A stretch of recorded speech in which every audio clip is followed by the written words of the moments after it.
Hello everybody, this is SeetherCord here, and welcome to the next episode of my Furry Top 10 series here on YouTube. For today's episode, we will be covering the next Nintendo system lineup of best games that represent the furry fandom. And that next system is going to be the Nintendo 64. This system was my first ever introduction to video games, alongside the Nintendo GameCube. Even though the system was owned by my older brother at the time, once he got older and moved on to the PlayStation 2 and the original Xbox, I got to pretty much take advantage of the Nintendo 64 he owned, which in fact was the orange color variation with around 30 games. Some of the games that I remember the most was Super Mario 64, Mario Party 3, Star Wars Episode 1 Racer, NFL Blitz, and the original Spider-Man game. And even today, I also have my list of one of my favorite personal games, which are the two Zelda titles for the Nintendo 64, The Legend of Zelda Ocarina of Time, and The Legend of Zelda Majora's Mask. I also remember that growing up when I was around 7 or 8 years old, I used to be dropped off at the kids section of a fitness center that my family would go to a lot to work out and exercise. They had games, a TV, a ping pong table, and a Nintendo 64. And I would remember that every time I got dropped off there, I would immediately just go and play the Nintendo 64 whenever I possibly could, and played some awesome games such as Wave Race 64. Man, that was so much fun. Anyways, let's now finally get into the top 5 furry-centered Nintendo 64 games that I'd highly recommend for you to check out. Let's begin.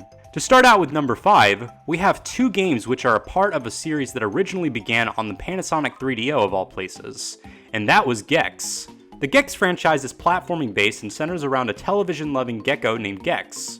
Gex is very slick and funny and spends a lot of time throughout the games making pop culture references to celebrities and TV shows. The two Nintendo 64 games on this list are Gex Enter the Gecko and Gex 3 Deep Cover Gecko. These games are both very fun with colorful environments and great visual humor throughout your journey to provide you with an overall great experience. I definitely recommend checking these games out if you can. For number 4 on this list, we have our first and only licensed games, and that is Tom and Jerry Fist of Fury. This is a fighting game that was released right at the very end of the Nintendo 64's lifespan. In the game, you have a stage and two different characters from the Tom and Jerry franchise, and they use both their own physical combat skills as well as any physical object to throw at your opponent. And given Tom and Jerry's extremely violent nature when it comes to their original cartoons, this game is both extremely fun while at the same time extremely funny, and it is extremely enjoyable and satisfying seeing these characters beat the crap out of each other. This game was very nostalgic for me growing up because I think that this was the game I played the most just simply because it was so much fun. Definitely give this game a try if you can, especially if you love fighting games. For number 3, we have our first of 2 Rare titles on this list. At the time, Rare was still taking the world by storm with their awesome games. But however, this would be the last system where they really got praise for in terms of their games. And one of the last critically acclaimed games was none other than Conkers Bad Fur Day. The game focuses on a squirrel named Conker who has to save his kidnapped girlfriend, and the entirety of this game is just showing how awful his entire day is, hence the name Conkers Bad Fur Day. This game at first glance looks like a very cute and family-friendly game for the most part, but in reality this game is extremely adult. There is a lot of violence, blood, gore, weapons, and sexual innuendo. This game is also just extremely what the fuck in terms of its design. Like for example, at one point in the game, you fight a boss that is literally a pile of shit. Yeah, I'm not joking. It is an actual living anthropomorphized pile of feces. It's beautiful. It simply is just beautiful. I love it. Definitely give this game a play if you're a furry who wants a wild ride. For number 2 on this list, we have 2 more games developed by Rare, and they are both considered to be one of the best games for the Nintendo 64. And hell, these 2 games' main characters were just confirmed for Smash Ultimate. And these games are Banjo Kazooie and Banjo Tooie. These games focus on Banjo, a friendly and kind male bear, and his best friend / possible lover, Kazooie, a female red-crested Breagle bird who is sassy with a short temper, and they have to stop the evil witch Gruntilda. These games are collectathons that both do the genre extremely well with well-organized levels that are both fun and addictive. They also have amazing music to go along with it.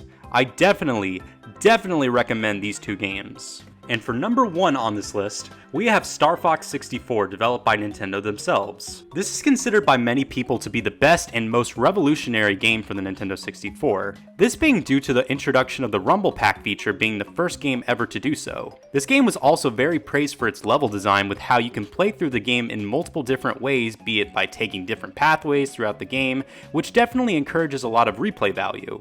This game also has amazing music, iconic characters, great voice acting, and a cool sense of depth within space. Definitely give this game a couple of playthroughs if you're a furry. And that pretty much wraps up my list for the top 5 best furry-centered Nintendo 64 games. How do you guys feel about my choices for the best furry-centered Nintendo 64 games? Do you guys agree? Do you guys disagree? Did I miss any? Did you guys really enjoy the Nintendo 64 growing up? Were you guys more PlayStation fans back when you were kids? Let me know down in the comment section down below. If you enjoy my content and want to further help out my channel, please consider donating to my Patreon page and my Ko-fi, hitting that like button, turning on that notification bell, and subscribing all together. I have been SeetherCord, and I will see you guys in the next video. Goodbye, everyone. We're lucky we're doing a pacifist playthrough, because if we just did a normal neutral playthrough, everyone in the comments would just be like, "Why'd you kill them? Why would you kill them? I like that character." Dead. Just when you say dead, I died in the game. What?